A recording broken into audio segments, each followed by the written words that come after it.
আপনারা নিশ্চয়ই লক্ষ্য করেছেন একটা রাজনৈতিক দল ধর্মকে ব্যবহার করে, যারা 1971 সালে আমাদের স্বাধীনতার বিরোধিতা করেছিল, সেই দলটি আজকে আবার সেই ধর্মকে সামনে নিয়ে এসে মানুষকে বিভ্রান্ত করে বিভিন্ন অপপ্রচার করে আজকে জনগণকে বিভ্রান্ত করতে চাইছে।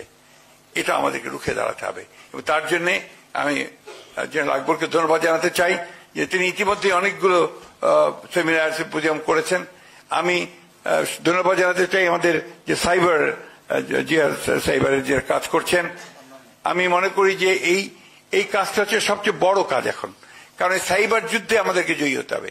আমাদের বিরুদ্ধে আজকে যত অপপ্রচার চলছে সবই অপপ্রচারগুলো কিন্তু হচ্ছে এই সাইবার যুদ্ধে। তো এটাকে ওভারকাম করার জন্য আমাদের এদের হাতকে আরো শক্তিশালী করতে হবে। আমি